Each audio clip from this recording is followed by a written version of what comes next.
মদ গুণ শ্রুতিমাত্রেণ ময়ী সর্বগুয়াশায় মনগতির বিচ্ছিন্না যথা গঙ্গাম্ভ সোহম বোধ। গঙ্গার জল যেমন যতই আঁকাবাঁকা যাক, গঙ্গা নদী যেদিক দিয়ে প্রবাহিত হোক, আঁকাবাঁকা যেদিক দিয়ে যাক, গঙ্গার জল যেমন সমুদ্রে গিয়েই মিশে যায়, তেমনি এই জগৎ সংসারে যে ভক্ত আমার গুণের কথা, আমার কথা অমৃত শ্রবণ করে, কর্ণ দিয়ে যেই ভিতরে প্রবেশ করে, গঙ্গার জল যেমন আঁকাবাঁকা গেলেও সমুদ্রে গিয়েই মিশে যায়, তেমনি যে ভক্ত আমার গুণকীর্তন শ্রবণ করে তারা আমার চরণে গিয়েই মিশে যায়। এই জন্যে সময় পেলেই ভগবানের কথা শ্রবণ করা উচিত।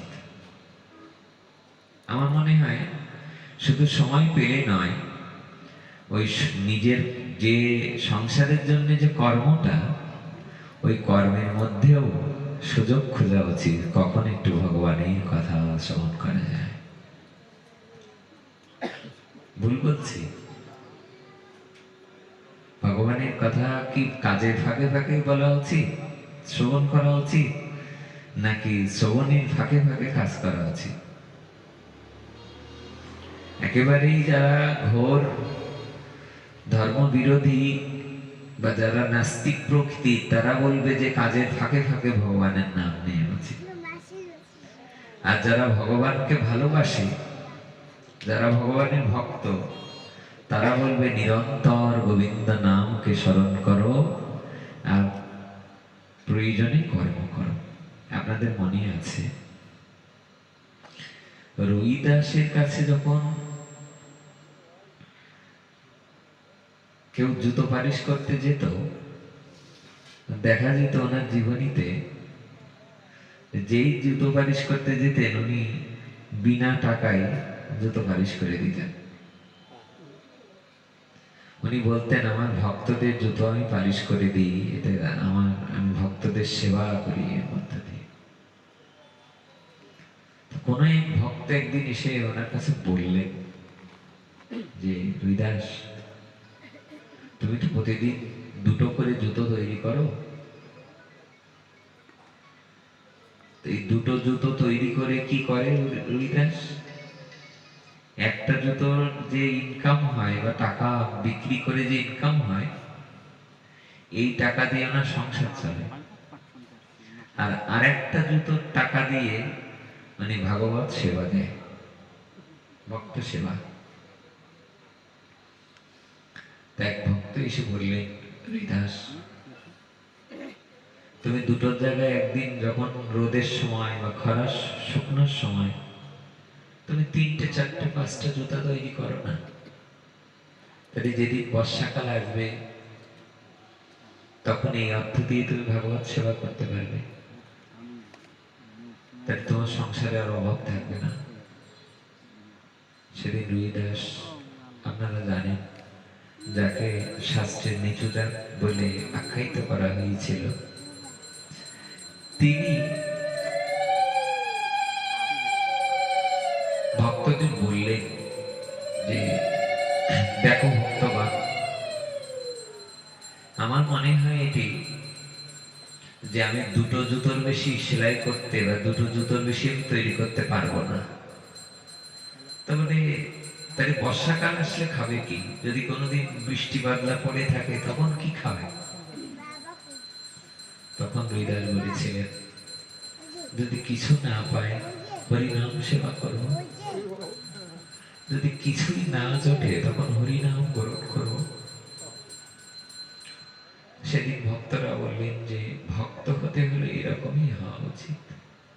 উনি বললেন 4টে জুতো তৈরি করতে গেলে আমি যে হরিনাম করি, এই নাম করা আমার হবে না। যার অর্থের প্রতি লোভ আছে তার গোবিন্দের প্রতি লোভ কমে যায়, গোবিন্দ কমিয়ে দেয়। আর যার গোবিন্দ চরণ পাওয়ার ইচ্ছা, তার এই জগতের কোনো কামনা বাসনা তাকে যে ভক্ত দিন রাত হা নিতাই হা গৌর বলে নিরন্তর চিন্তন করে, নিরন্তর যিনি ভাবনা করে, সেই ভক্তের হৃদয় মাঝে থেকেই ভগবানই ভক্তের জ্ঞান বুদ্ধি বিবেক নিজে দান করে দেয়। দদামি বুদ্ধিযোগ তং যেন মম পজান্তিতে অর্জুন তেষাং সতত যুক্তানাং ভজতাং প্রীতিপূর্বক। তুমি আমার সঙ্গে যুক্ত থাকো, তা আমি তোমাকে বুদ্ধি দান করব। এর মধ্যে আপনাদের ওই বুদ্ধি শুদ্ধ হয়েছে, নইলে জন্ম জন্মান্তরের কৃপা ছাড়া কেউ ভাগবত কথা শ্রবণ করতে ইচ্ছা করে না।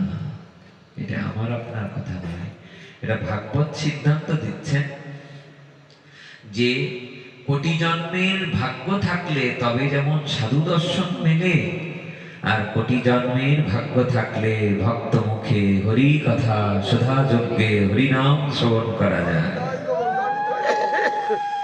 ভাগ্যে থাকতে হয়। গুরুদেব বলতে যে ভাগবত কথা ভাগ্যে থাকতে হয়। আপনি ইচ্ছা করলে ভগবানের কথা শ্রবণ করতে পারবেন না। এটা অনেক দিনের, অনেক জন্মের, অনেক বৈষ্ণবের সুদৃষ্টি, নিজের কর্মফল। যার যেমন কর্ম তার তেমনই ফল পাইছে। যার পূর্ব জন্মের কর্মফল ভালো নয়, তিনি এ জন্মে এসে প্রসাদ পেতে পারবে না। যার পূর্ব জন্মে করা নেই, তার হরিনাম হরিকথা খুব একটা ভালো লাগবে না। তবে হ্যাঁ, যদি কোনো গুরুত্বপূর্ণ সময়ে কোনো সাধুগুরু বৈষ্ণবের পাশে, যেমন দুধের মধ্যে আধা কেজি জল মিশিয়ে দিন, দেখবেন দুধটা যে দামে বিক্রি হয়, জলের মধ্যে যা দিয়েছেন ওই জলটাও দুধের দামে বিক্রি হয়ে যায়, যাই কিনা?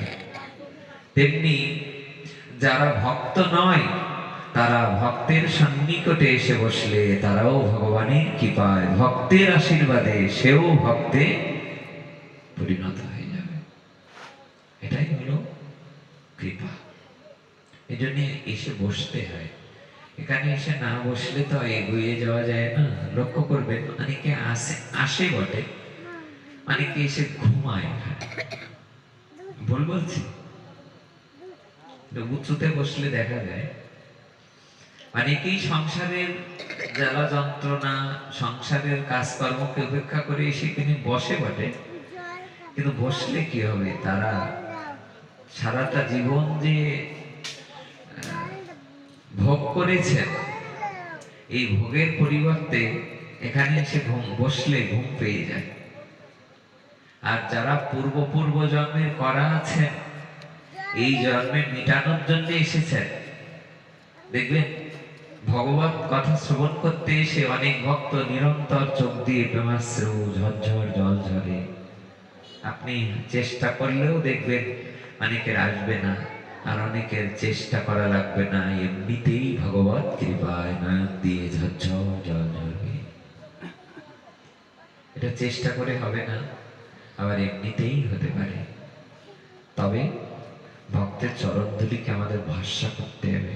হে ভক্তগণ, আপনাদের চরণধূলি দিয়ে আশীর্বাদ করুন, যেন এই চরণধূলির কৃপায় ভক্তের করুণা দৃষ্টিতে আমরা যেন এগিয়ে যেতে পারি। লক্ষ্য করবেন,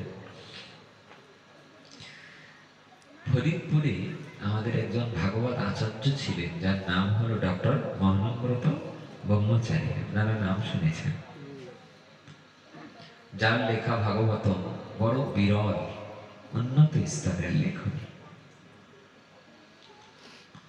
উনি ওনার ভাগবতে বলছেন যে ভাগবত কৃপা দুই ধরনের হয়। একটা হলো চেষ্টা করে, আর আরেকটা হলো করুণা দৃষ্টিতে। অর্থাৎ আপনি প্রতিদিন 4 মালা 8 মালা 16 মালা জপ করছেন চেষ্টা করে, যে আমার তো আসলে পূর্ব জন্মের স্বীকৃতি নেই, আমি প্রতিদিন একটু হরিনাম হরিকথা প্রতিদিন একটু জপ, যেখানে ভক্ত সঙ্গ হচ্ছে আপনি চেষ্টা করে যাচ্ছেন যে আমি যদি কিছু পাই। ছোটবেলায় একটা কথা পড়তাম যে যেখানে দেখিবে ছায় উড়াইয়া দেখো তাই, পাইলেও পাইতে পারো অমূল্য রতন। লক্ষ্য করবেন অনেক ভক্তরা আছে চেষ্টা করে যদি একটু গোবিন্দ চরণ পায়, একটু ভক্ত সঙ্গ পায়, সারাদিন কর্ম করে, কর্ম করে অপেক্ষা করে কখন সন্ধ্যা হবে, কার বাড়িতে একটু ভাগবত পাঠ হবে, কোন জায়গায় একটু কীর্তন হবে। এটা অনেকেই প্রত্যাশা করে, ভুল বলছি? এর মধ্যে অনেকেই প্রত্যাশা করে মাঝে মাঝে একটু ভক্ত সঙ্গ যদি করতে পারতাম, মাঝে মাঝে জীবনে যদি একটু হরি নাম হরি কথা আস্বাদন করতে পারতাম।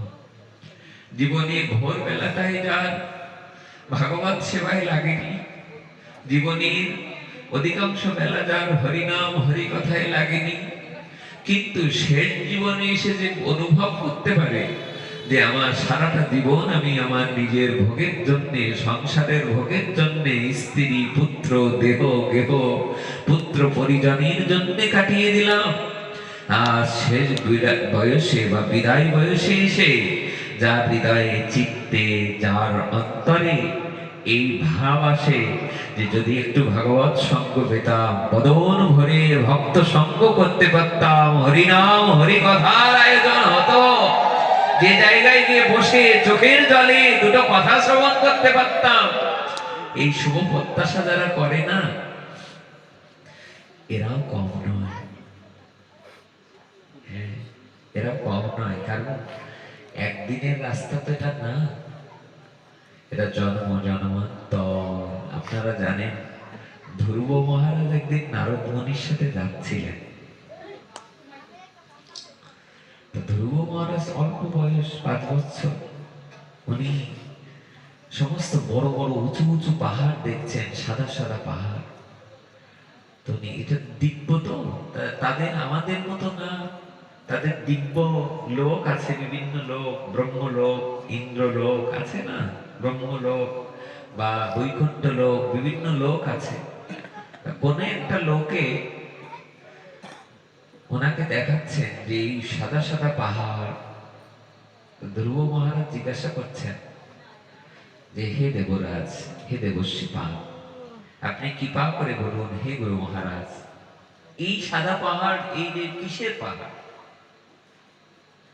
তিনি বলছেন এই পাহাড়গুলো হলো মানুষের যারা জন্ম জন্মান্তর এই যে যে 84 লক্ষ জনই পরিভ্রমণ করে আমরা সাদের মানব জন্ম পাই, এরপরে 4 লক্ষ মানব জন্ম, অর্থাৎ 80 লক্ষ জনের পরে যে আমরা 4 লক্ষ বার মানুষ হই, এরপরে গিয়ে দেবলোক পিতৃলোক পাওয়ার জন্য ধীরে ধীরে হরিভজন করি। তো বলছে এই প্রতিটা লোকে মৃত্যুবরণ করার পরে এক একজনের হাড়গুলো সব স্তূপাকৃতি করা। তখন বলছে আমার হাড়গুলো কোথায়? তখন ধ্রুবকে নিয়ে যাওয়া হলো, নিয়ে গিয়ে দেখালেন যে এই দেখো এই এত হাড় একেবারে স্তূপাকৃতি। ধ্রুব অবাক হয়ে যাচ্ছে, আমি এতবার পৃথিবীতে জন্মগ্রহণ করেছি? দেবশ্রীপাদ নারদ বললেন, হ্যাঁ ধ্রুব, তুমি এতবার জন্মগ্রহণ করেছ, তাহলে আমি কি আমার ভাগ্য যে আমি 5 বছর বয়সে আমার জীবনে গোবিন্দ মিলে গেল, ভাগবত মিলে গেল, গোবিন্দ চরণ মিলে গেল, আমার সামনে ভগবান এসে দাঁড়িয়েছে। দেবশ্রীপাদ নারদ বললেন, দেখো ধ্রুব, তুমি যে এত এতবার পৃথিবীতে এর আগে জন্মগ্রহণ করেছো, তাই অল্প একটু বাকি ছিল, তাই ওই বাকিটুকু এই অল্প বয়সে 5 বছর বয়সেই তুমি পূরণ করে ফেলেছো, এটুকুই তোমার অপেক্ষা ছিল, এটুকুই তোমার বাকি ছিল। এই বোধ, এই অন্তরে সুদৃষ্টি, করুণা দৃষ্টি, গোবিন্দের কৃপা যার অন্তরে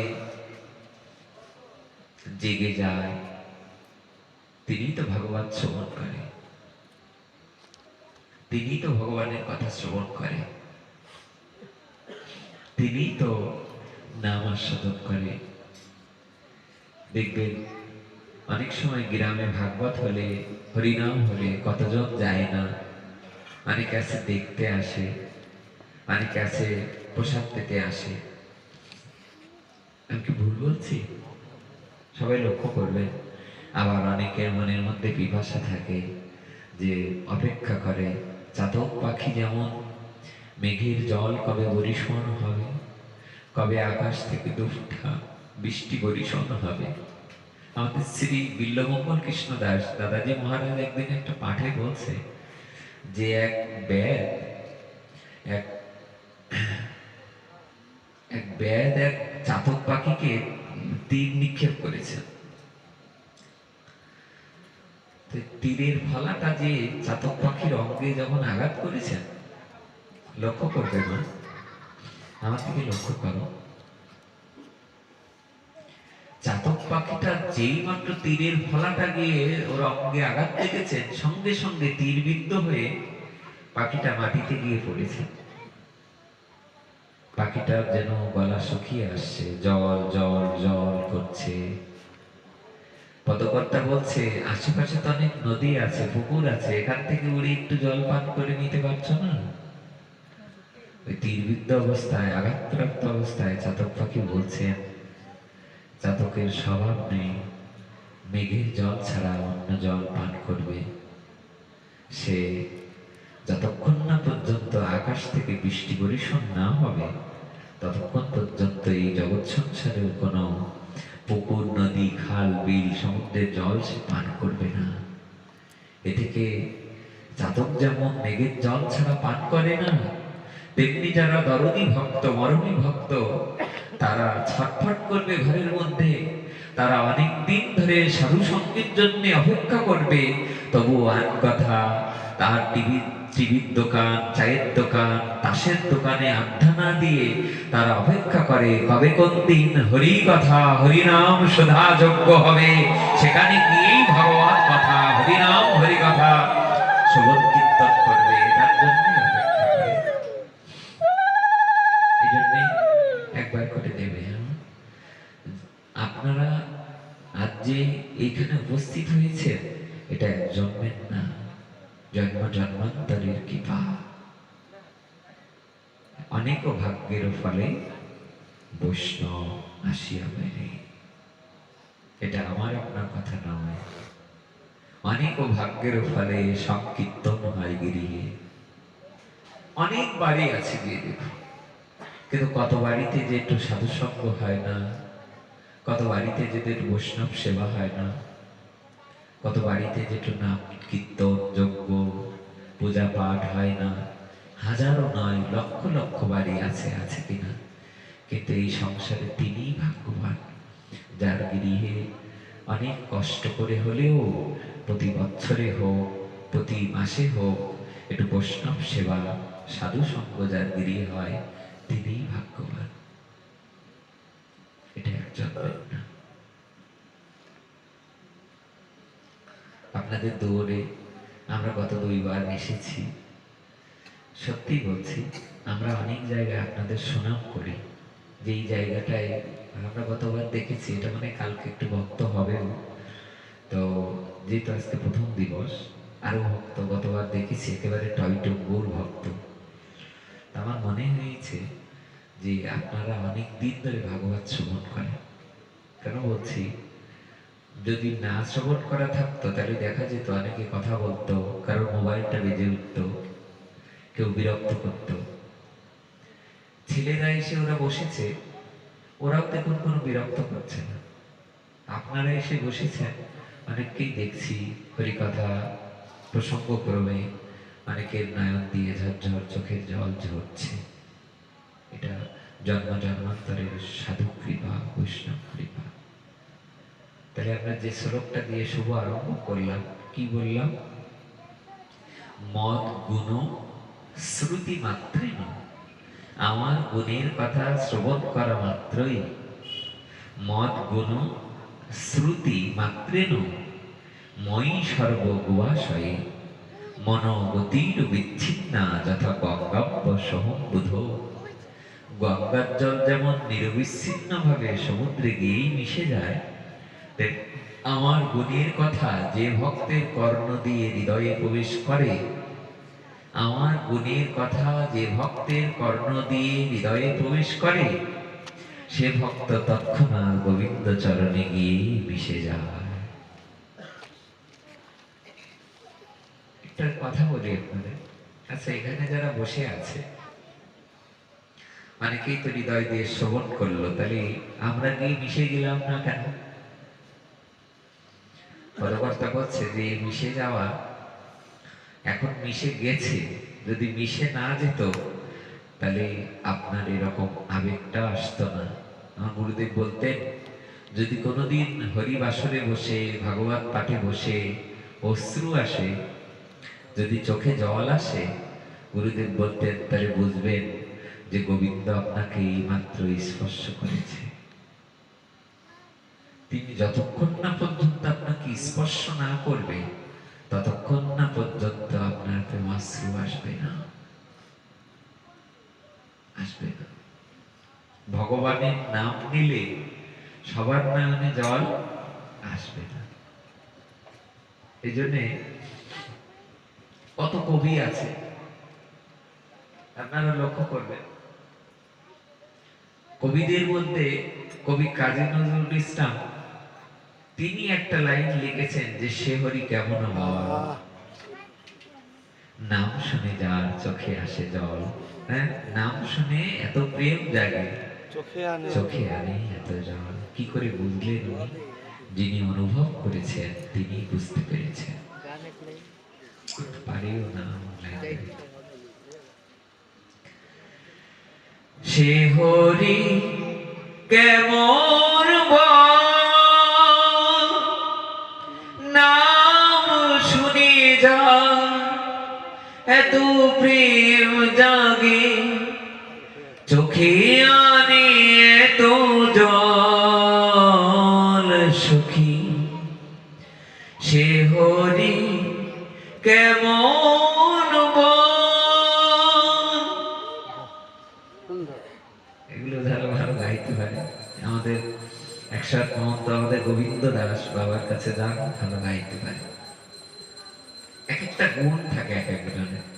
কে আপনাদের বলবো, যার যে গুণটা তৈরি করেছেন এটা আপনার একজনের না, এটা জন্ম জন্মান্তরের কৃপা। আজকে যে আপনি এখানে শুনছেন, হয়তো কবে করলেন খাঁচা থেকে পাখিটা উড়ে যাবে, এতে কিন্তু কোনো সন্দেহ নেই। কি ভুল বলছি? আপনারা লালন ফকিরের নাম শুনেছেন, আপনারা দেখবেন ওনার জীবনীতে আছে লালন ফকির যেদিন পৃথিবী ছেড়ে চলে গিয়েছিলেন, একদিন সকালবেলায় উনি যেদিন চলে গিয়েছিলেন পৃথিবী ছেড়ে, ভোরবেলায় উঠে উনি একটা গান লিখেছিলেন। তো গানের কথাটা এমন যে, পেয়েছিলাম এক ভাঙা নৌকো, জনম গেলই শেষতে পানি। উনি বলছেন যে শরীরকে বলছে একটা ভাঙা নৌকা, তা বলছে জীবনে সৃষ্টিকর্তার কৃপায় ভাঙা একটা নৌকা পেয়েছিলাম বটে, আমার জীবনটাই চলে গেল এই নৌকা জল ছেঁচতে ছেঁচতে। পেয়েছিলাম এক ভাঙা নৌকা, জনম গেল শেষতে পানি। তেমনি আমরা অনেকে দেখুন সংসারে সুখী কেউ না, সংসারে সবাই দুঃখী। হ্যাঁ, অনেকে বলতে পারে যে না আমি অনেক সুখী, কিন্তু এটা আবেগের কথা। যেই মাত্র দুঃখ এসে উকি মারে, উকি দেয়, তখন দেখবেন আপনি বলতে বাধ্য হবেন যে আমি এই জগতের সব থেকে বড় দুঃখী। আপনাদের মনে এই কথাটা মনে আছে যে এক রাজা মশাই মহারাজার কাছে গিয়েছেন, তা যে বলছে যে সুখী কে, তা প্রশ্নের উত্তর দিচ্ছেন রাজা। রাজাকে দেখে রাজা বলছে মহারাজা মনে হয় সুখী। মহারাজা বলছে যে আমার থেকে ওই জগতে সুখী লোক আছে, বলে কে? উনি তাকিয়ে তাকিয়ে বলছেন আমার থেকে সুখী হলো রাজার থেকে মহারাজা সুখী। মহারাজা বলছে আমার থেকে এই দেবরাজ ইন্দ্র, উনি সুখী। দেবরাজ ইন্দ্রর কাছে যখন যাওয়া হলো, দেবরাজ ইন্দ্র বললেন যে আমার থেকে সুখী লোক এই জগতে আছে। তাহলে কে? তাহলে আমার থেকে সুখী হলো ব্রহ্মা। যার চতুরানন অর্থাৎ চার মুখালাম। বললেন, রাজা বললেন মহারাজা সুখী, মহারাজা বললেন দেবরাজ ইন্দ্র সুখী। দেবরাজ ইন্দ্র বললেন যে স্বয়ং স্বয়ং ব্রহ্মা সুখী। আর ব্রহ্মা বললেন যে আমার থেকে সুখী হচ্ছে পঞ্চানন। আর তিনি বিচার করে এই বলাবার পরে গোস্বামী তুলসীদাস বলছেন, এ জগতে রাজা মহারাজা দেবরাজ ইন্দ্র, এ জগতে ব্রহ্মা, তারাও দুঃখী। এ জগতে ভজন ছাড়া সকলেই দুঃখী। যার ভজন আছে তিনি এই জগতে সুখী, আর যার ভজন নেই তিনি এই জগতে দুঃখী। সাময়িক 10টা টাকা বা 1 লাখ টাকা বা 1 কোটি টাকা কারোর আসার কারণে কেউ যদি মনে করে আমি অনেক সুখে আছি, এটাকে প্রকৃত সুখ বলে না। তাহলে জগৎ সংসারে যাদের অনেক টাকা ছিল, মাইকেল জ্যাকসন অনেক সুখী, এই কথাটা কিন্তু সত্য না। আপনারা মাইকেল জ্যাকসনের জীবনীতে দেখবেন সারা জীবন ড্রাগ নিত। ভুল বলছি?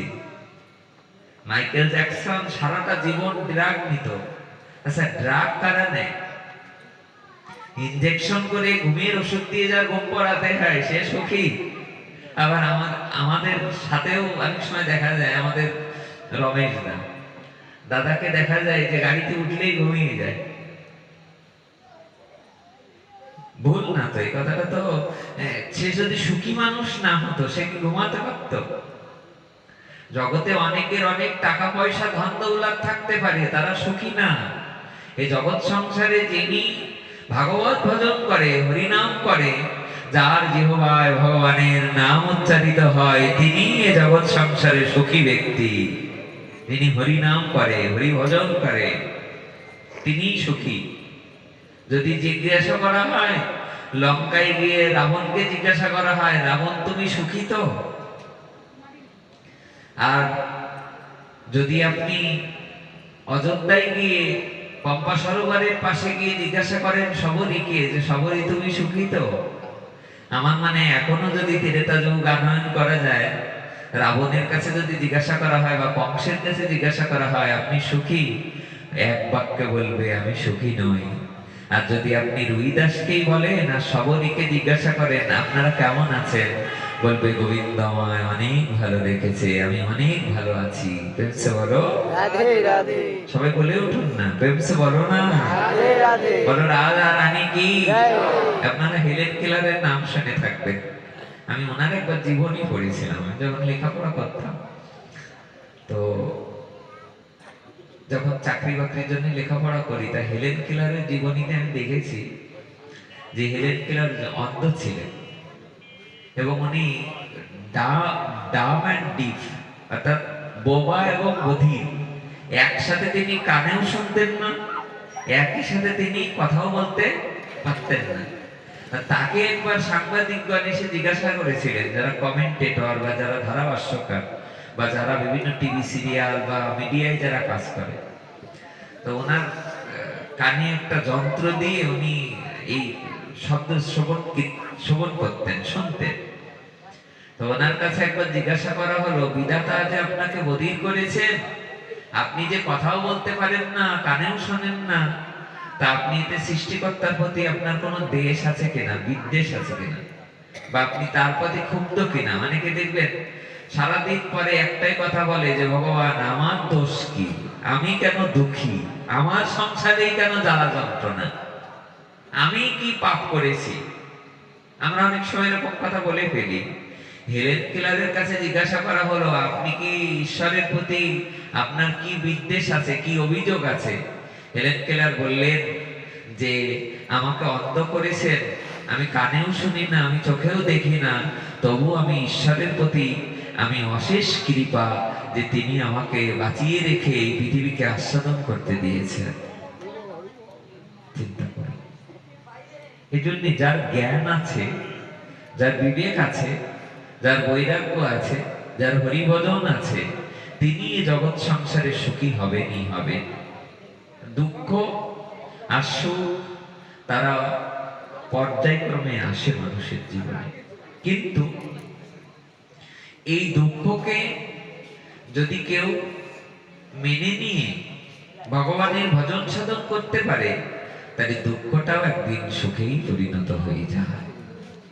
তাই আসুন আমরা আগামীকাল শ্রীমান চৈতন্য মহাপ্রভুর 541তম শুভ আবির্ভাব তিথিকে কেন্দ্র করে আজকে যে শুভক্ষণে, শুভ মাহেন্দ্রক্ষণে আজ এই হরিকথা সুধা যজ্ঞে যারা সমবেত হয়েছি, তারা আমরা এইটুকু আস্বাদন করি বা এইটুকু আমরা মহাপ্রভুর চরণে নিবেদন করি যে আমরা যেন ভক্ত সঙ্গ করতে পারি, আমরা যেন হরিনাম করতে পারি।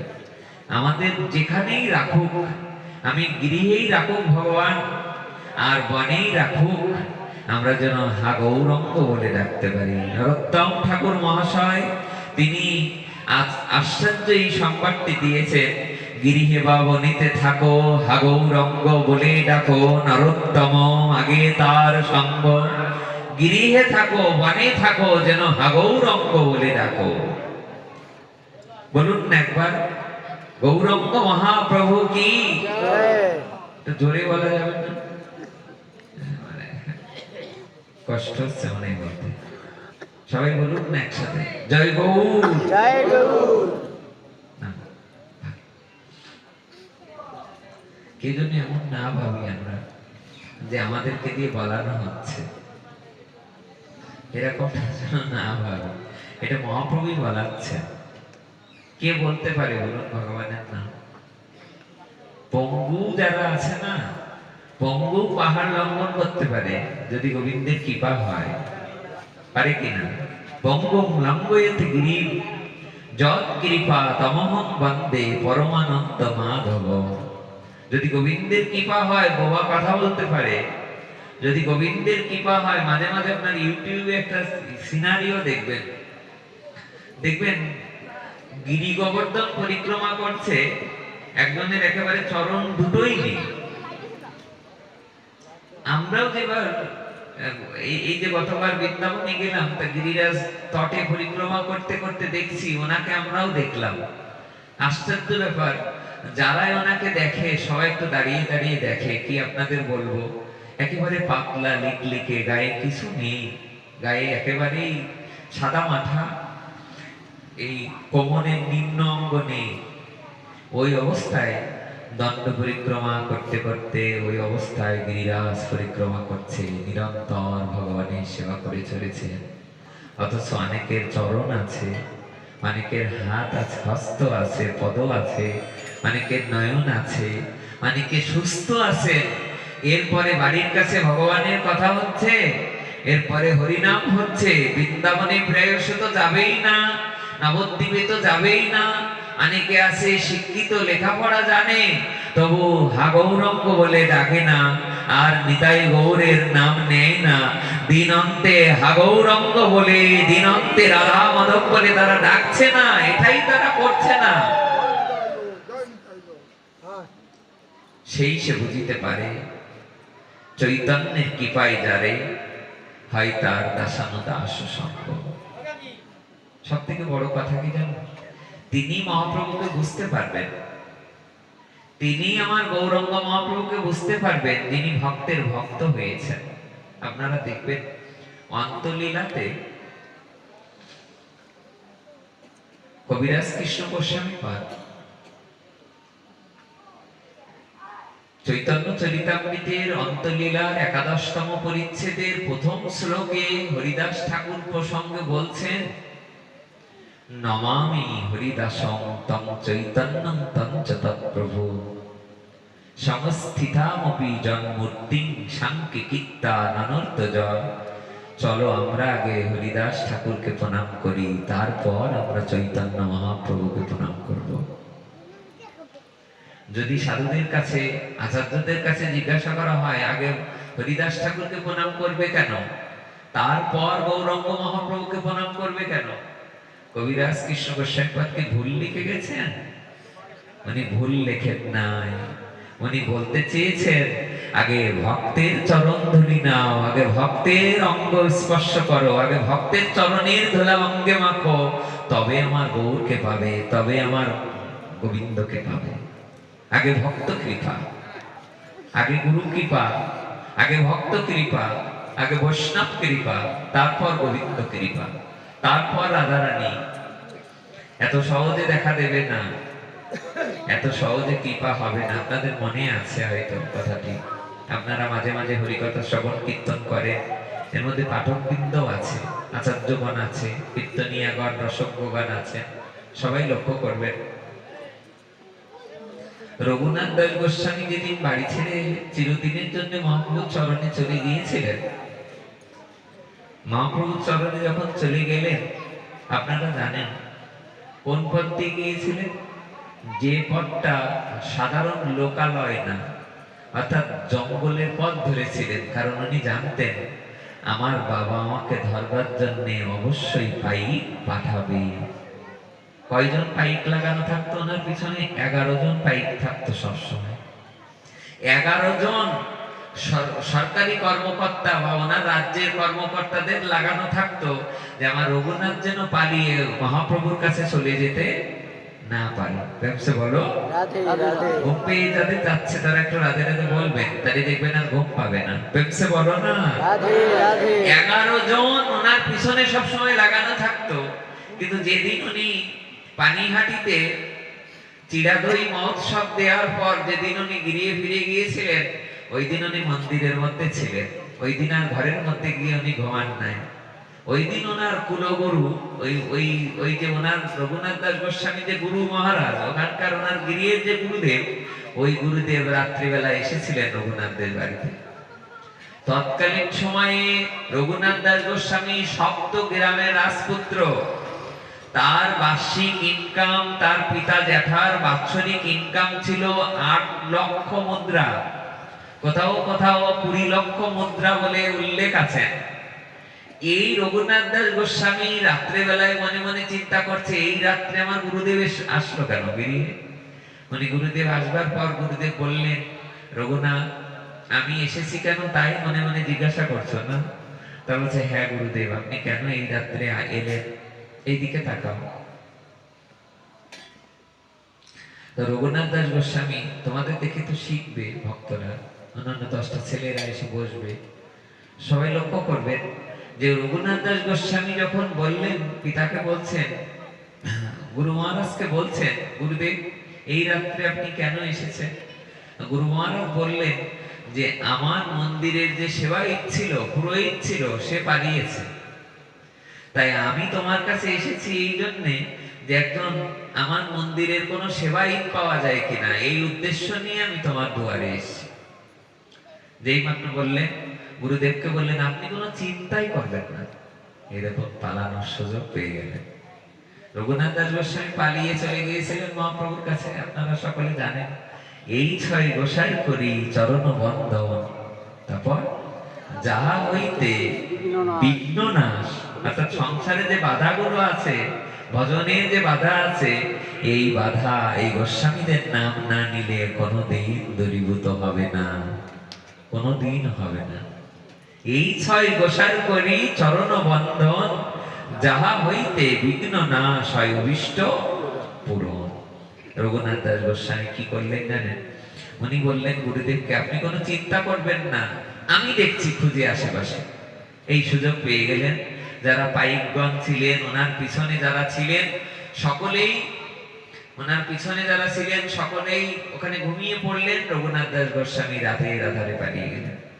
যেই মাত্র পালিয়ে গেলেন, যে পথ দিয়ে যাওয়ার কথা লোকালয় দিয়ে, ওই পথ দিয়ে না গিয়ে উনি ঘন জঙ্গলের পথ বেছে নিলেন। ওই পথ দিয়ে উনি 12 দিন একটানা ওই পথ দিয়ে চলতে চলতে চলতে চলতে মহাপ্রভুর কাছে গিয়ে পৌঁছে গেলেন। যে সময় নীলাচলের মাটিতে গিয়ে পৌঁছালেন, নীলাচলের মাটিতে গিয়ে পৌঁছানোর পর মহাপ্রভু বললেন, রঘুনাথ এবার তুমি ঠিক ঠিক এসেছো, এবার তোমার আর বেরিয়ে ফিরে যেতে হবে না। এবার তোমার নিতাইয়ের কৃপা নিয়ে এসেছো। যে নিতাইয়ের কৃপা পায় সেই তো তার ব্রজভূমে বাস হয়, তারই গৌরের কৃপা হয়। নিতাই চাঁদের কৃপা নিয়ে রঘুনাথ যখন গেলেন, কিন্তু যে জন্য আমরা কথাটা তুললাম, যে দেখুন একদিনে হবে না। আমরা এরকম একটা কথা বলতে বলতে রঘুনাথ দাস গোস্বামী যেই মাত্র গিয়ে মহাপ্রভুর চরণে পড়লেন, পরবার পর মহাপ্রভু বললেন, রঘুনাথ তুমি হরিদাস ঠাকুরের কাছে থাকো। আর পুরীর গম্ভীরার পাশে সেই যে বকুল গাছটা তলে হরিদাস ঠাকুর ভজন সাধন করতেন। মহাপ্রভু বললেন, রঘুনাথকে তুমি দেখে রেখো। হরিদাস ঠাকুরের কাছে দায়িত্ব দিলেন। হরিদাস ঠাকুর দায়িত্ব পেয়ে হরিদাস ঠাকুর তাকে প্রসাদ এনে দিলেন বা তাই দেখাশোনা করতে লাগলেন। এরপর স্বরূপ দামোদরকে বললেন যে রঘুনাথকে তুমি দেখে রেখো। এই জন্যে শাস্ত্রে এরকম উল্লেখ আছে যে রঘুনাথ দাস গোস্বামীকে স্বরূপে রঘুনাথ বলা হতো। এইভাবে ওখানে সেবা করছেন 5 দিন পর্যন্ত। উনি যে 12 দিন প্রসাদ পায় না, 12 দিন ধরে অনাহারে রয়েছেন। রাস্তায় কোনো একটা গৃহে উনি একটু দুগ্ধ বা এটা ওটা একটু জল পান করেছেন। উনি এই প্রসাদ না পাওয়ার কারণে শরীর পাতলা হয়ে গেছেন, ক্ষীণ হয়ে গেছেন। উনি ধীরে ধীরে কি করবেন, উনি মহাপ্রভুর কৃপায়, রঘুনাথ দাস গোস্বামী এবং হরিদাস ঠাকুরের কৃপায় উনি ওখানে 5 দিন প্রসাদ পেলেন। প্রসাদ পাওয়ার পর ধীরে ধীরে হরিদাস ঠাকুরকে বললেন, আমাকে একটা বস্ত্র দিতে। ওনাকে একটা বস্ত্র দেয়া হলে, বস্ত্রটা দেওয়ার পর আমাদের প্রশ্নটা কি, একদিনে হবে না। দেখুন, মহাপ্রভু যারা 500 তাদের কতদিন লাগছে গোবিন্দ পাওয়ার জন্য। আর আমরা যারা সংসারে আছি, আমাদের একদিনে আমরা পেয়ে যাব না। এটাই আমাদের চেষ্টা করতে হবে, সাধন করতে হবে, ভজন করতে হবে, প্রতিদিন অল্প অল্প করে করার চেষ্টা করতে হবে। যে সেবা ভালো লাগে সেই সেবাটা আমাদের করার চেষ্টা করতে হবে। উনি 5 দিন পর প্রসাদ আদি পেয়ে একটু শরীর সুস্থ হলেন। উনি 5 দিন পর হরিদাস ঠাকুরের কাছ থেকে একটা বস্ত্র উনি নিলেন। সেই বস্ত্রটা, ওটা স্বরূপ দামোদরের কাছ থেকে একটা বস্ত্র নিলেন। ওই বস্ত্রটা নিয়ে পুরো বস্ত্রটা উনি ব্যবহার করলেন না।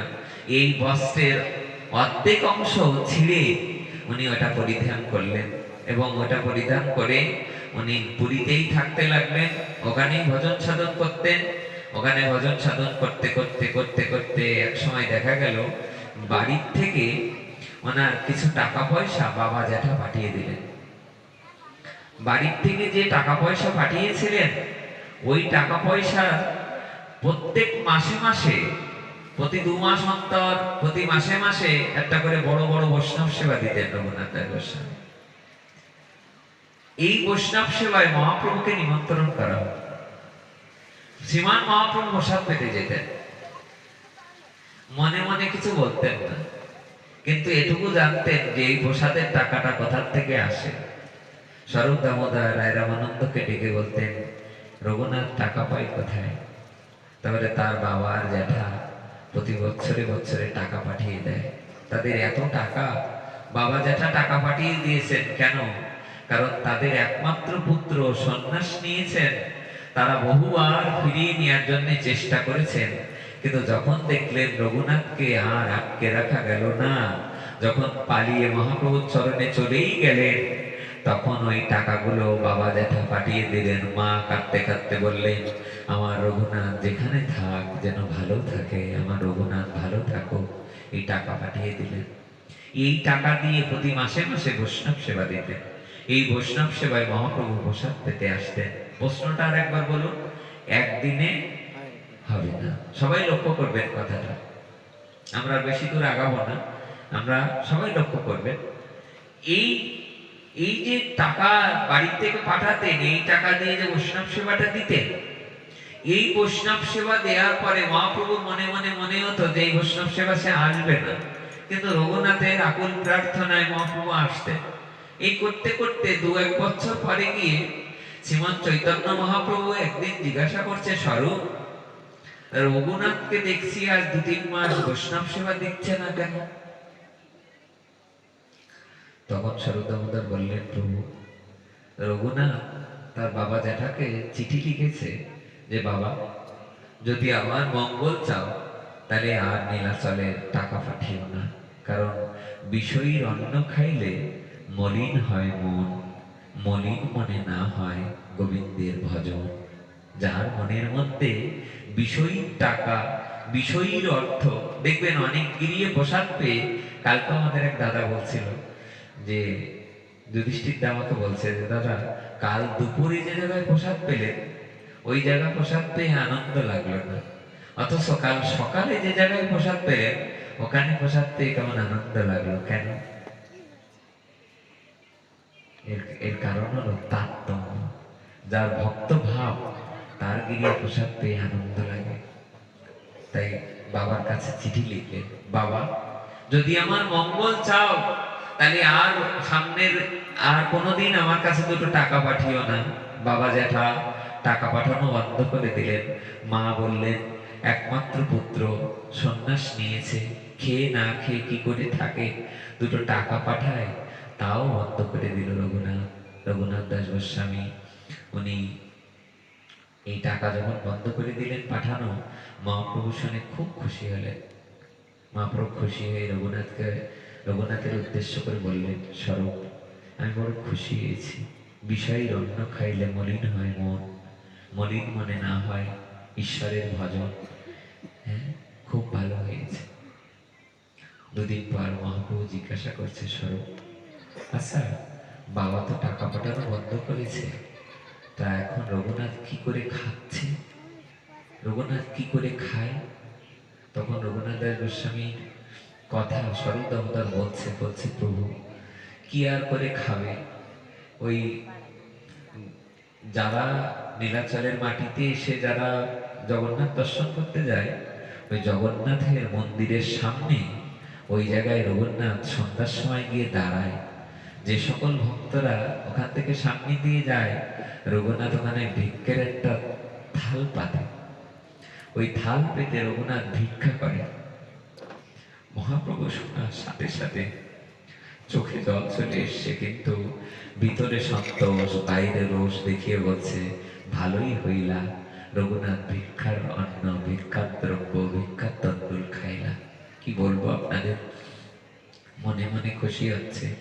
বাবা মায়ের টাকা পাঠানো টাকা, সেটা দিয়ে বৈষ্ণব সেবা না দিয়ে, সেটা প্রসাদ না পেয়ে, ওই যে সিংহদ্বারে পুরীর যে সমুদ্রের পাশে যে জগন্নাথের মন্দির, ওই জগন্নাথের মন্দিরের সামনে গিয়ে দাঁড়ায়।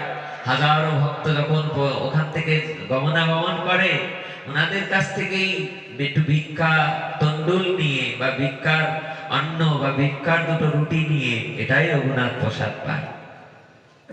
মহাপ্রভু খুশি হয়েছেন।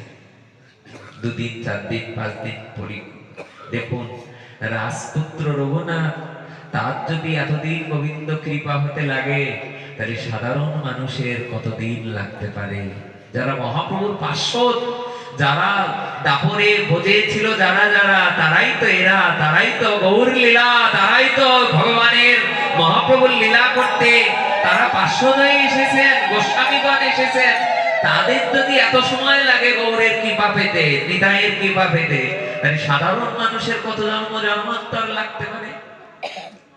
ভিক্ষার থলে পেতেছেন, পাচ্ছেন, প্রসাদ পাচ্ছেন, এভাবে দিন দিতে লাগলো।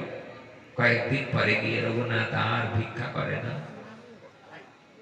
কেন না? মহাপ্রভু বলেছেন যে রঘুনাথ যে ভিক্ষা করে খায়। স্বরূপ দামোদরকে একদিন বলেছেন, শোনো রঘুনাথকে বলে দিও যে ভিক্ষা করা আর বেশ্যাবৃত্তি সমান। এই যেই নাই বলেছেন, সঙ্গে সঙ্গে একদিন কথোপকথনে রঘুনাথ দাস গোস্বামীর সামনে গিয়ে আমার স্বরূপ দামোদর বলছে, জানো মহাপ্রভু চায় না তুমি ভিক্ষা করে খাও। তা বলছে, আমি কি বলেছি মহাপ্রভু? তারপরে মহাপ্রভু বলেছে যে ভিক্ষা করে যারা, তারা বেশ্যাবৃত্তির সমান। নারীরা যেমন অর্থ ইনকামের জন্য পুরুষের অনুগ্রহ, বাজারঘাটে যে সকল নারীরা দাঁড়িয়ে থাকে, সেই বেশ্যাবৃত্তি করা যেমন, তেমনি পরের দ্রব্য ভিক্ষা করে গ্রহণ করা তেমন। রঘুনাথ রাজপুত্র, সপ্তগ্রামের রাজার ছেলে। রঘুনাথ বলছে, এত বড় কথা মহাপ্রভু আমায় বলেছে। মানে সেদিনই থেকে ভিক্ষা বন্ধ করে দিলেন। বলে আজকের থেকে অযাচক বৃত্তি, যদি কেউ কিছু দিয়ে যায় সেটাই তিনি গ্রহণ করবেন, আজকের থেকে আর ভিক্ষা করবেন না। উনি ভিক্ষা করা বন্ধ করে দিলেন। কি আপনাদের বলবো, ভিক্ষা কিন্তু কেউ তো কিছু দিয়ে যায় না। এখন দেখুন যত সুযোগ হয়েছে, সুবিধা হয়েছে, এখন দেখুন যার দুয়ারে একটু নাম সংকীর্তন নিয়ে যাবেন, দেখবেন 20 টাকা, 10 টাকা, 50 টাকা অনেকেই দান করে দেয়, দেয় কিনা? আপনি সকালবেলায় কীর্তন করবেন, দেখবেন যে বাড়ি যাবেন 10-20 টাকা দিয়ে দেয়। এমনকি যার বাড়িতে যাবেন দেখবেন একটা ফল, একটু ফুল, একটু জল দিয়ে দেয়। মিথ্যা বলছি আমি? কিন্তু আজ থেকে 500 বছর আগে এরকমটা ছিল না। রঘুনাথ দাস গোস্বামী যে ঝুপড়ির মধ্যে বসে বসে ভজন করছে, কেউ তো কিছু দিয়ে যায় না। রঘুনাথ দাস গোস্বামী কি করবেন? বেঁচে তো থাকতে হবে। সন্ধ্যাবেলায় কি করছেন জানেন? কেউ যখন 2-3 দিন কেউ কিছু দিয়ে গেল না, উনি 2-3 দিন পরে গিয়ে তৈলঙ্গি গাভী, যে সকল নীলাচলের গাভী, তেলেগু গাভী বলে এগুলো, এই তৈলঙ্গি গাভী, এদেরকে যে অন্নগুলো দেয়া হয় জগন্নাথকে ভোগ লাগানোর পরে, এই প্রসাদ পুরীর যত ভক্তবৃন্দ তারা পাওয়ার পরে যে প্রসাদগুলো থেকে যেত, এগুলো তৈলঙ্গি গাভী মাতাদের দেয়া হতো। তাদেরকে দেওয়ার পরেও যে গাভীরা পচা অন্ন বলে খায় না, এই পচা অন্ন যখন ড্রেন দিয়ে যায়, এই ড্রেনে রঘুনাথ দাস গোস্বামী গিয়ে বসেছেন।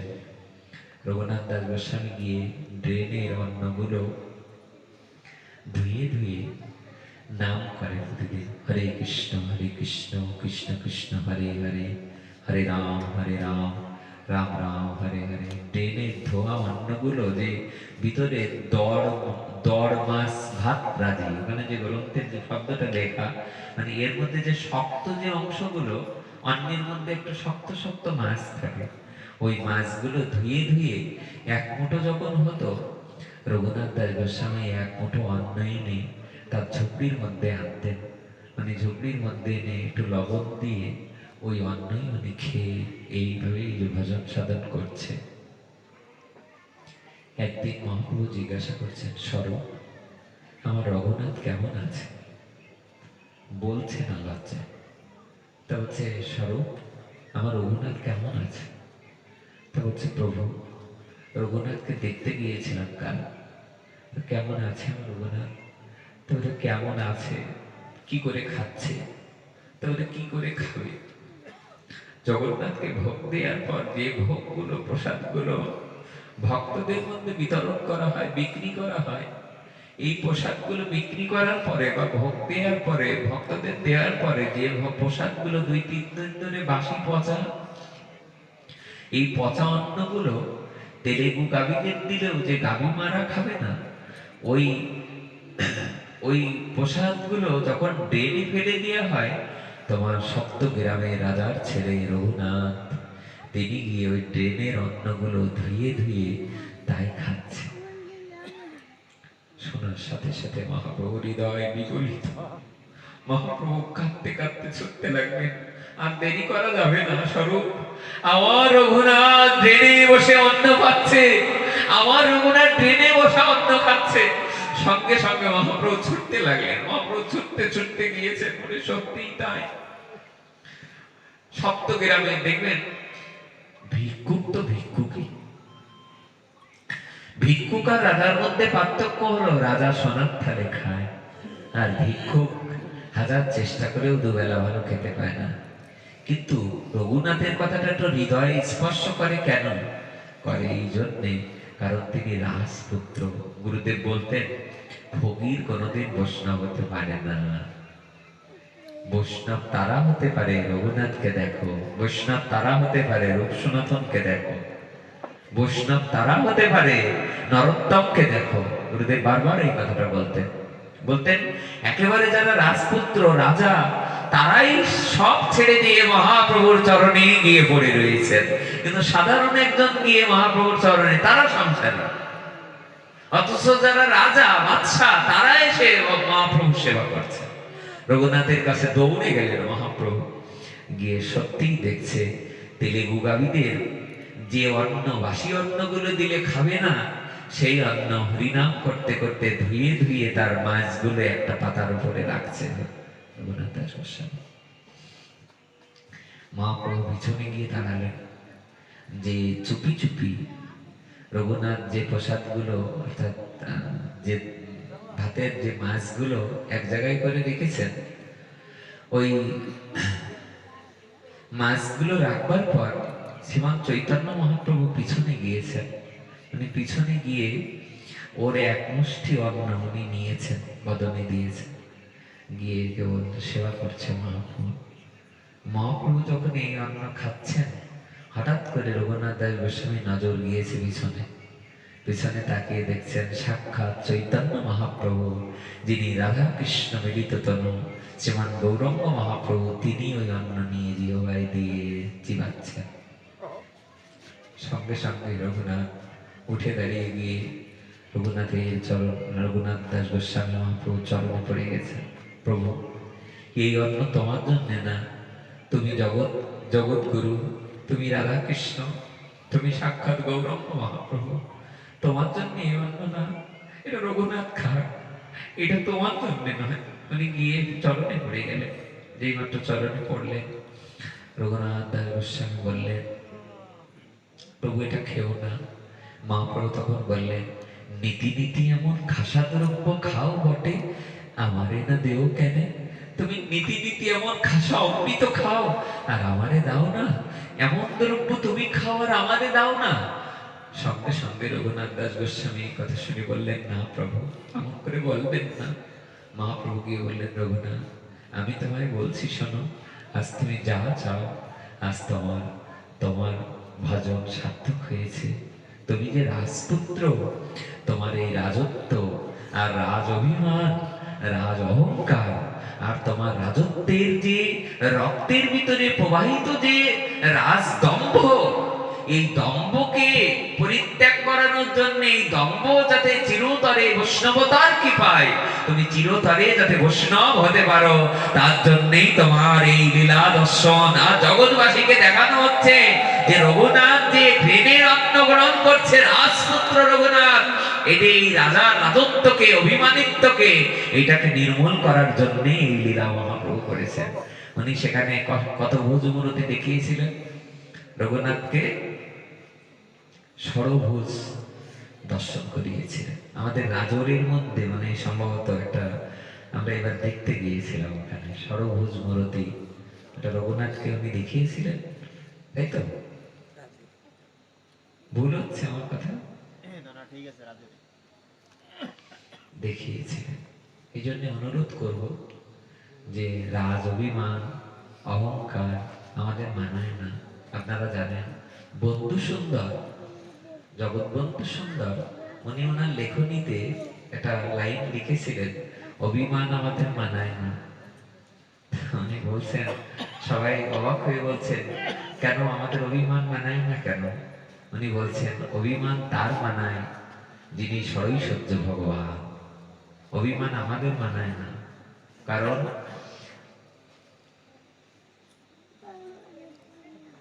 অহং শব্দটার মধ্যে অ আছে আর হ আছে, আছে কিনা?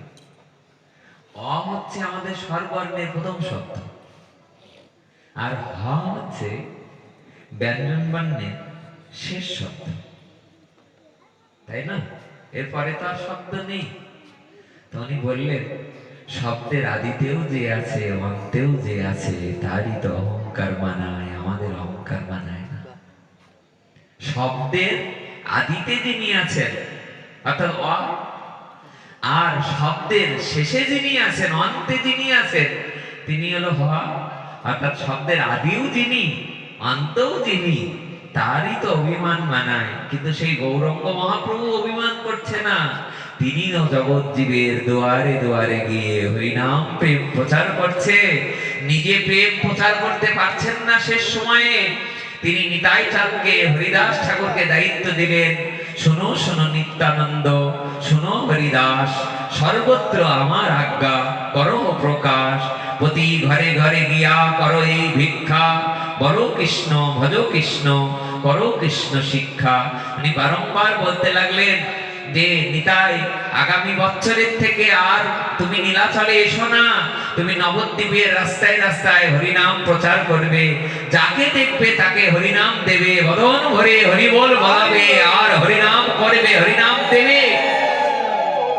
শোনো নিতাই, তোমার এই অবতারে কেউ যেন হরিনাম থেকে বাদ না যায়, প্রত্যেকটা জীব যেন জিহ্বায় কৃষ্ণ নাম নেয়।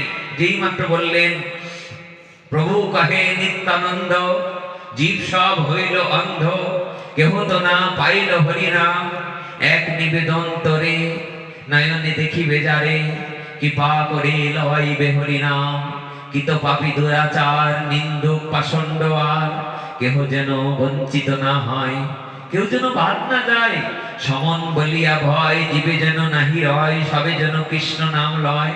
নিতাই চাঁদ বললেন, আচ্ছা কেউ যদি বাদ যায়? মহাপ্রভু বললেন, শোনো নিতাই, তোমার অবতারে যদি যে জীব বাদ পড়ে যাবে, সে জীব আর কোনো কালে কোনো দিন উদ্ধার হবে না। তাই তুমি জীবের দুয়ারে দুয়ারে গিয়ে সবাইকে বলো একবার কৃষ্ণ বলতে। নিত্যানন্দ প্রভু বললেন, তোমার যা আজ্ঞা, যদি তাতে তুমি খুশি হও, আমি আগামী বছর থেকে আর নীলাচলে আসবো না, আমার খুব কষ্ট হবে। নিতাই চাঁদের কান্না দেখে মহাপ্রভু বললেন, নিতাই এমন করে কেঁদো না, এই কান্নাই জানেন, এই কান্নাটাই নরোত্তম ঠাকুরকে দিয়েছিলেন। এই কান্নায় নরোত্তম ঠাকুরের জন্য প্রেম রেখে দিয়েছিলেন সে খেতড়ি ধামে যে পদ্মা নদীতে। তো যে জন্য আমরা বলছি, এই কথাটা বলে আমরা বিশ্রাম রাখি। মহাপ্রভু কি বললেন দেখুন, মহাপ্রভু বললেন, শোনো নিতাই, তোমার অবতারে যে উদ্ধার না হবে, সে জীব আর কোনো কালে কোনো দিন উদ্ধার হতে পারবে না। তাই তুমি জীবের দুয়ারে দুয়ারে গিয়ে আগে সবাইকে একবার কৃষ্ণ বলাও। যদি জীব কৃষ্ণ না বলতে চায়, প্রথমে তার হাত ধরে বলবে একবার কৃষ্ণ কহ। এরপরেও যদি কৃষ্ণ না বলে, তার পায়ে পড়ে বলবে, ওগো জীব একবার কৃষ্ণ কহ। এরপরেও যদি না বলে, মহাপ্রভু তাকিয়ে রয়েছেন।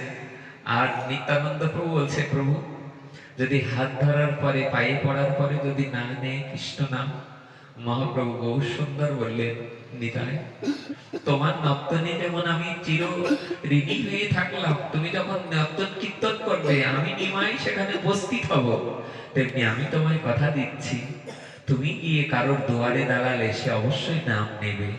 নিতাই গিয়ে হাত ধরার পরেও যদি নাম না নেয়, পায়ে পড়ে বলবে একবার কৃষ্ণ কহ। নিতাই গিয়ে হাত ধরার পর পায়ে পড়ার পরেও যদি কৃষ্ণ নাম না নেয়, আমি গৌর বলছি, আমি নিমাই বলছি, আমি সেই জীবের দুয়ারে আমি দায়িত্ব নিলাম, আমি সেই জীবের দুয়ারে যাব। আমি আমি হাতে ধরা পায়ে পড়া ঠাকুর, আমি গৌর বলছি, আমি সেই ভক্তের দুয়ারে গিয়ে বলবো, গো একবার কৃষ্ণ কহ, একবার কৃষ্ণ নাম নাও। হাত ধরার পরে যদি নাম না নেয়, আমি তার পায়ে পড়ে বলবো একবার কৃষ্ণ কহ, একবার তোমরা কৃষ্ণ কহ। সেই হাত ধরা পায়ে পড়া ঠাকুর, আমি প্রথম যখন শুনেছিলাম এই কথাটা, আমার গুরুদেবই বলতেন, বাংলাদেশে যখন আসতেন উনি পাঠে বলতেন যে, জানো মাস্টার, আমাদের এক গুরুবোন ছিল, যার নাম ছিল রমা বন্দ্যোপাধ্যায়। উনি কলকাতা বিশ্ববিদ্যালয়ে লেকচারার ছিলেন, অনেক বড় শিক্ষিত ছিলেন উনি।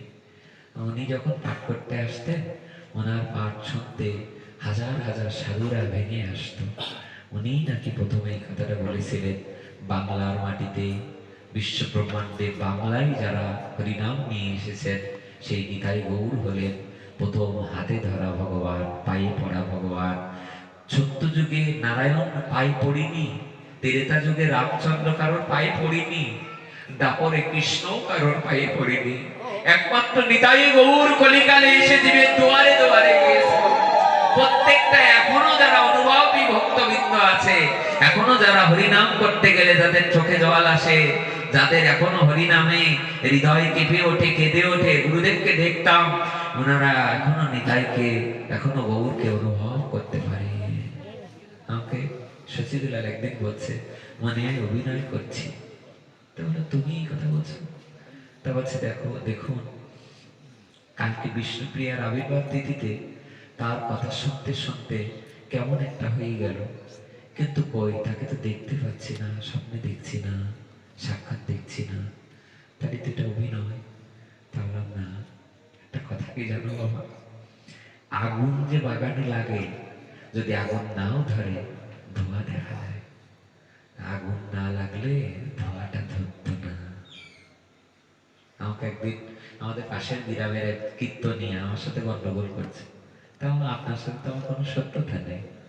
তা আমার সাথে না, এই যে কটা কাঁদে এগুলো ভণ্ড। তাই বললাম যে আচ্ছা বেশ, আমার কাছে কি মনে হয় আপনি এটাই শুনুন। আমার কাছে মনে হয় এটি, দেখবেন পুরোটাই যদি টাকার বিনিময়ে করা হয় এটা ভণ্ডামি হতে পারে, কিন্তু যারা প্রকৃত সংসারকে ঠেলে, সংসারের চাপে, সংসারের অরণ্যে আধা ঘন্টা, 1 ঘন্টা, 2 ঘন্টা বাঁচিয়ে যারা সাধুসঙ্গ করতে যায়, এর মধ্যে অনেকেই আছে যারা অনুভব করে কাঁদে। আমি ওই দিন বলেছিলাম যে বনে আগুন লাগবে, সেই আগুনটা যদি নাও ধরে, ওই আগুনটা যখন যে ধোঁয়াটা বের হয়, ওই ধোঁয়াটা দূরের থেকে দেখা যায়, যায় কিনা? এই ধোঁয়াটা দেখা যাচ্ছে। এরা আস্তে আস্তে আপনি যদি সৎ পথে থাকতে পারেন, হরিনাম হরিনামের পথে, সাধু সঙ্গের পথে, ভক্তের চরণধুলির পথে থাকতে পারেন, একদিন না একদিন গৌর আপনাকে কৃপা করবে। পুতনা রাক্ষসীকে ক্ষমা করে দিয়েছিলেন ভগবান, কেন? কারণ সে ভক্ত সেজেছিল। পুতনা রাক্ষসীকে ক্ষমা করে দিয়েছে। এমনকি কালীয় রহস্যের যে কালীয় নাগ গোবিন্দকে হত্যা করতে চাচ্ছেন, তারও মাথার উপরে উঠে গোবিন্দ নৃত্য করেছিলেন, কেন? কারণ শরণাগত ভক্ত সারা জীবন পাপ করার পরেও যদি কেউ শরণাগত নেয়, অপিচিত সুদরাচার ভজতে মহানন্দ ভাগ, অতি দুরাচারী ব্যক্তিও যদি গোবিন্দ চরণ শরণ নেয়, ভগবান তাকে আপনার করে নেয়, নিজজন করে। আপনারা যারা শুভ উপস্থিতি এখানে যারা এসেছেন, আপনাদেরকে অনুরোধ করব, আমি আপনাদের সকলের চেয়ে প্রায় বয়সে ছোট, 2-4 জন বাদে, আপনাদের বলবো, বেলা আমাদের ফুরিয়ে যাচ্ছে, দেখতে দেখতে আয়ু বেলা। কেউ ভাববেন না আমার কালকের দিন যেন নতুন বেলা আসছে, কারণ বেলা আসছে না। কালকে রাত 3টের সময় যখন বাড়ি গেছি, তো যে বিছানায় তখন 3:30 বাজে, এক মা আমাদের গ্রামে ছুটতে ছুটতে এসে বলছে, আমার নাম ধরে বলছে, শুভঙ্কর তাড়াতাড়ি ওঠো। আমি তখন ঘুমাইনি, কেবল বালিশে মাথা দিছি। তাই ওঠার পরে দরজা করে, কি হয়েছে কাকিমা? তা বলছে, আমার ছেলেটা মনে স্ট্রোক করেছে, তাড়াতাড়ি এসো। বললাম যে আমার থেকে কত ছোট ওরা, একেবারে 25-26 বছর বয়স, কি তত্তা, যা আমার গায়ে তো কিছু নেই, ওর একটা সুস্থ শরীর।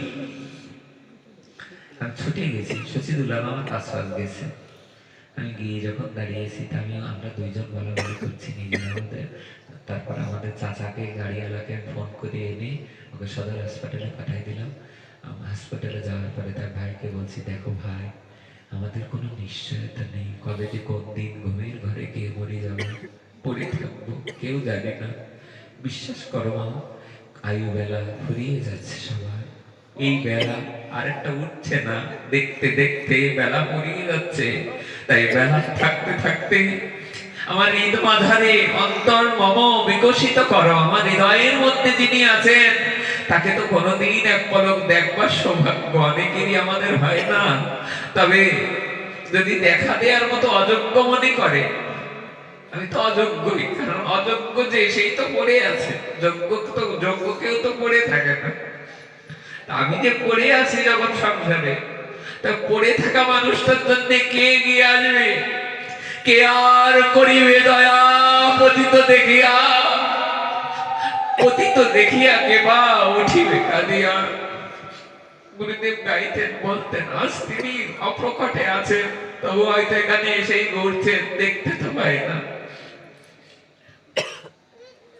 বাবাজি পাঠে উঠতেন, কত সরল ভাষায় বলতেন, অনেক পাণ্ডিত্য ছিল না ওনার মধ্যে, কিন্তু বৈষ্ণবতা খুব বুঝতেন, জানতেন। গৌরঙ্গ মহাপ্রভুর আদর্শ যদি দেখতে হয়, তাই গুরুদেবের কাছে গিয়ে দেখতে হয়। ওনাকে কোনোদিন আমি দেখিনি, যে কাউকে একটা উঁচু ভাষায়, কাউকে কটূক্তি করে, কাউকে ছোট করে কথা বলতেন। রাত দুটোও যদি কোনো বৈষ্ণব এসে ওনাকে দেখতে আসতেন, এত বড় মহাপুরুষ, উনি ওই রাত্রে রাত দুটো তিনটের সময় উঠে ওনার সঙ্গে বসে কথা বলতেন, শ্রদ্ধা করতেন, আর বলতেন জীবে সম্মান দিবে জানি কৃষ্ণ অধিষ্ঠান। যদি কৃষ্ণকে দেখতে চাও, অন্যকে শ্রদ্ধা করো, অন্যকে সম্মান করো, অন্য চরণ ধুলি নাও, অন্য ভক্তকে আলিঙ্গন করো, অন্য ভক্তের চরণ ধুলি অঙ্গে মাখো, অঙ্গে মাখো মাখো রে এই নবজের ধুলা, এই ধুলা ছাড়া আমরা আগাতে পারবো না। গুরুদেব পাঠে বলতেন যে কে আর করিবে দয়া পতিত দেখিয়া, আর যদি থাকতেন হয়তো আর এক পায়ে গিয়ে যেতে পারতাম। নিতাই গৌরীর কৃপা পেতাম। কে আর করিবে দয়া পতিত দেখিয়া, পতিত দেখিয়া কেবা উঠিবে কাঁদি। আপনারা আশীর্বাদ করবেন, কিছু না হোক যেন ভক্ত সঙ্গ করতে পারি, কিছু না হোক যেন ভক্তের চরণ ধরে মারতে পারি, কিছু না হোক যেন একটু ভোগ লাগিয়ে প্রতিদিন একটু একটু প্রসাদ বেঁচে থাকার মতো যেন কিছু পায়। বলতে যে আবেগ এসে যাচ্ছে, সবাই লক্ষ্য করবে আগামীকাল আমার মহাপ্রভুর আবির্ভাব। যারা বিপদ্দশায় কোনোদিন একাদশী করেনি, যারা বিপদ্দশায় কোনোদিন কোনো ব্রত ভগবানকে দেখেনি, আমি অনুরোধ করি কালকের দিনটা আপনারা যেহেতু গরম লাগা অবস্থায় কালকে একটু ব্রত থাক, মানে ওই সময় তো কিছু খাওয়াও যায় না, আপনাদের অনুরোধ করবো কালকের দিনটা সবাই একটু নির্জলা, সন্ধ্যা পর্যন্ত আপনি কিছু খেতেও পারবেন না, কারণ গরম লাগা অবস্থায় কিছু খেলে ওটা আপনার ক্ষতি হবে। এই জন্য কিছু যদি প্রসাদ পেতে হয়, তাই 48 যখন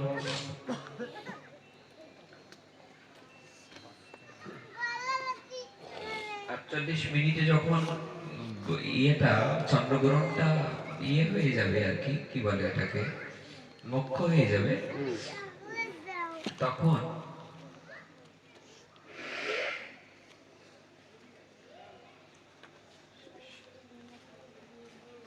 অপরাধ ক্ষমা করবেন, তখন আপনারা অনুকল্প প্রসাদ নিতে পারবেন। আপনাদের অনুরোধ করব 541তম গৌরঙ্গ মহাপ্রভুর আবির্ভাব তিথি উপলক্ষে কালকে আপনারা একটু হরিনাম কীর্তন, সন্ধ্যার পরে যারা একটু ফল ফলাদি বা আরো অনুকল্প অনেক প্রসাদ আদি আছে, আপনারা তখন যদিও ইউটিউব ফেসবুকে যাচ্ছে, আপনারা ওই সময় আপনারা পেট ভরে ফল ফলাদি বা অন্যান্য উপকরণ আদি আপনারা নেবেন। আমাদের সঙ্গে কালকে একটু কীর্তন যদি করা যায়, আমি দোল নিয়েও আমরা যাব কাল। হ্যাঁ, তো লক্ষ্য করবেন যে আমি একটু মনে মনে চিন্তা করেছি যে কালকে যেহেতু মহাপ্রভু এসেছিলেন, মহাপ্রভু তো সংকীর্তন পিতা, কি বললেন বলুন? মহাপ্রভু কার পিতা? সংকীর্তনের পিতা। সংকীর্তন পিতর কমলায় তাক্ষ বিশ্বম্বর দ্বিজবর যুগধর্ম পার বন্দে জগৎ প্রিয় কর করুণায় অবতার। তিনি করুণা করে অবতার হয়েছেন, তিনি এই সংকীর্তনের পিতা। কালকে তিনি এসেছিলেন, উনি যেদিন এসেছিলেন 541 বছর আগে এই পৃথিবীতে উনি অবতরণ হয়েছিলেন। যেদিন এসেছিলেন ওই দিন চন্দ্রগ্রহণ লেগেছিল সন্ধ্যায়। সেই তিথি, সেই নক্ষত্র এই গত 540 বছরে কোনোদিন ছিল না। এই প্রথম মহাপ্রভুর আবির্ভাবের পরে 540 বছর পরে এই তিথিটা কালকে লাগবে। তাই অনুরোধ করছি আপনারা কালকের এই তিথিটা পালন করবেন। এই তিথিটা 541 বছর আগে মহাপ্রভু যখন এসেছিলেন, তখন ওই যে চন্দ্রগ্রহণ উপলক্ষে নবদ্বীপ, কালনা, শান্তিপুর সহ বদ্রুম দ্বীপ, কোলদ্বীপ, অন্যান্য দ্বীপগুলো সমস্ত জায়গার ভক্তরা ওই দিন ব্রত করেছিলেন। কেন? মহাপ্রভু আসবে বলে না, তারা ব্রত করেছিলেন চন্দ্রগ্রহণ লাগবে বলে। এই ব্রত করার পর এই যে সন্ধ্যাবেলায় ওনারা সবাই গঙ্গায় যে স্নান করেছিলেন, আর স্নান করে উঠেই তারা একত্রে সবাই হরিনাম জপ কীর্তন আর বদন ভরে হরিবোল হরিনাম তারা করেছিলেন। এই শুভক্ষণেই আমার চৈতন্য মহাপ্রভু পৃথিবীতে আগমন করেছিলেন। কালকে সেই শুভ দিন। আপনারা ভালো থাকবেন, সুস্থ থাকবেন, সকলের মঙ্গল হোক। ভাই বলেছে আমরা কোনো ব্যাখ্যা নয়, বাংলা নয়, আমাদের শিক্ষাষ্টক শ্লোকটা একটু উচ্চারণ করতে বলেছে আজকে আর কালকে। তা আমরা সবাই যারা গীতা ভাগবত পড়তে পড়ি না, তাদেরকে অনুরোধ করব, আমরা কোনো ব্যাখ্যায় যাব না, শুধু শ্লোক 8টা একটু উচ্চারণ করব। সবাই একটু অন্তর্মনা হয়ে মেরুদণ্ড সোজা করে আপনারা সবাই একটু হাত জোড় করে মহাপ্রভুর একটা শ্লোক, গতবারও আমরা উচ্চারণ করেছিলাম আপনাদের এই মাটিতে, আপনাদের এবারও আমরা একটা শ্লোক কটা বলছি। সবাই একটু অন্তর্মনা হয়ে শুনুন।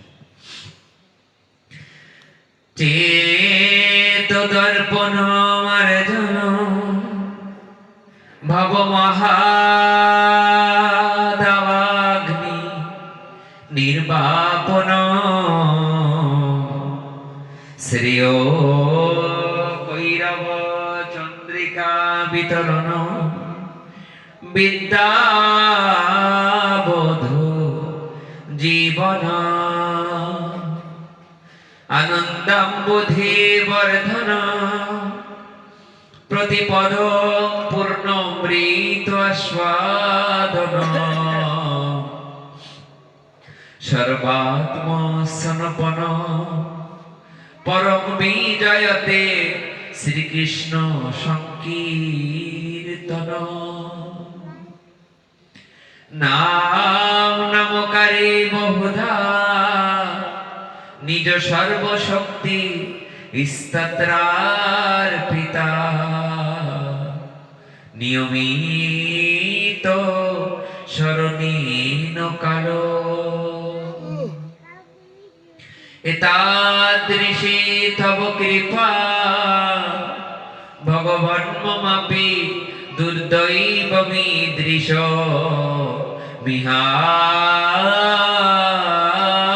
মিহাজনিনানুরাগ তিনাদপি শুনিচিন তররিব সহিষ্ণুনা অমানি নামানুদিন কীর্তনীয় সদা হরি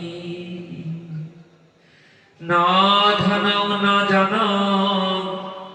ন সুন্দরী কবিতা বা জগদীশ কাময়ে মম জন্মনি জন্মনেশ্বরী ভবতার ভক্তির হইত কৃতই।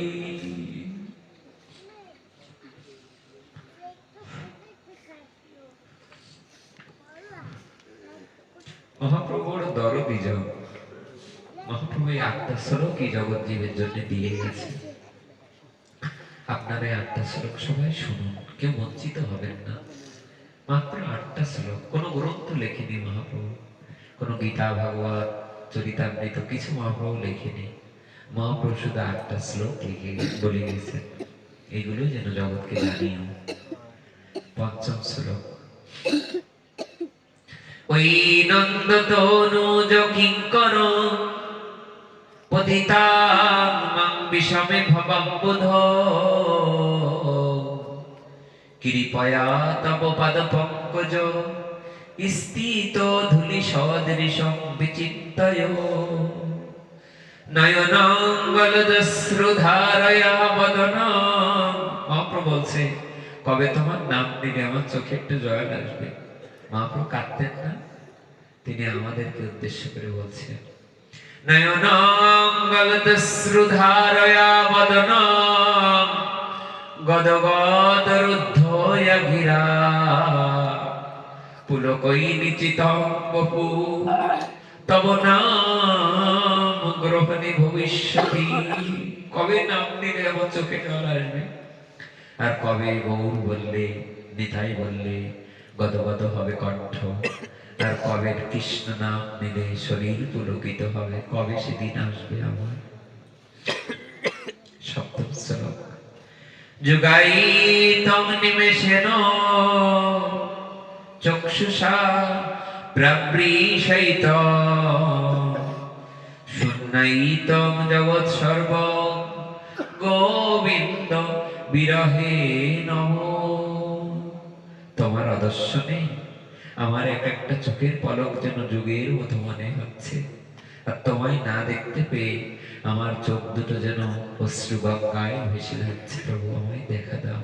মহাপ্রভু কাঁদছে, পুরীর গম্ভীরার গাম্ভীরায় বসে কাঁদছে। স্বরূপ দামোদরের গলাটা জড়িয়ে ধরে বলছে, স্বরূপ নাহি কৃষ্ণ প্রেমধন, দরিদ্র জীবন, আমার জীবন বড় দরিদ্র।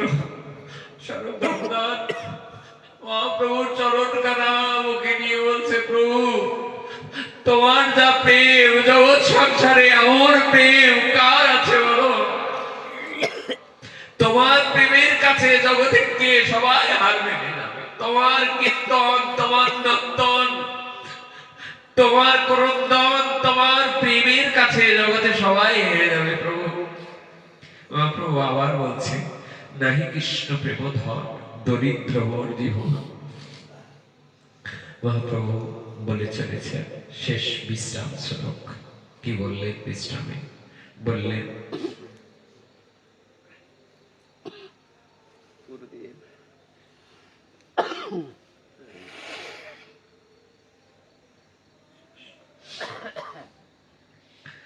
আসছে বিশ্ববা পাদরথা বিনষ্ট মা অদর্শনন্দর মহতাম করোতু বা যথা তথা বা বিদধাতু লম্পট মৎপ্রাণ নাতস্থ সয়েব না পরো। মহাপ্রভু বললেন, কৃষ্ণ ভগবান হে গোবিন্দ। মহাপ্রভু নিজে গোবিন্দ, অথচ নিজে ভক্ত হয়ে তিনি শেখাচ্ছেন আমাদের, হে ভগবান তোমাকে যদি কেউ লম্পটও বলে, তোমাকে এই জগৎ সংসারে যদি কেউ লম্পটও বলে, তবু তুমি আমার প্রেরণা, তুমি আমার ভগবান। আশ্বিলিশ্ববা পাদরতা বিনষ্ট মা যথা তথা বা বিদধাতু লম্পট মৎ প্রাণ নাতস্থ স এব না পর। হরে কৃষ্ণ কৃষ্ণ কৃষ্ণ হরে হরে, হরে রাম রাম রাম হরে হরে। নিতাই গৌর সীতানাথ প্রীতিনামানন্দে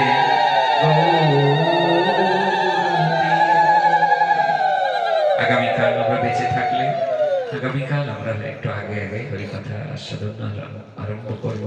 কাল যেহেতু আমরা গৌরঙ্গ মহাপ্রভুর আবির্ভাব, কালও আমরা একটু গৌর কথা আমরা ব্রতী হব, শ্রবণের কীর্তনের। সবাই আসবেন আর সবাইকে নিয়ে আসবেন। এই দিন ফুরিয়ে যাচ্ছে, আমরা এই দিন পাবো না। গুরুদেব বলতেন, এই একটা শ্লোক পৃথিবীতে যত শাস্ত্র আছে সব শাস্ত্রকে যদি এক দিব্য হাড়িতে করে জাল দেওয়া হয়, অগ্নি দিয়ে অর্থাৎ জ্ঞান দিয়ে জাল দেওয়া হয়, তাহলে একটা অমৃত ওঠে উপরে। বলে সেই অমৃত যা উত্থিত হয়, বলে 1000 মণ দুধ জাল দিলে যে স্বর পড়ে, ওই স্বরটা হলো দুধের স্বাদ। আর ওই স্বরটাকে আবার মন্থন করলে যে অমৃত পাওয়া যায়, তা হলো মাখন। আর ওই মাখনকে আবার প্রজ্বলিত জাল দিলে যে অমৃত পাওয়া যায়, তার নাম হলো ঘি।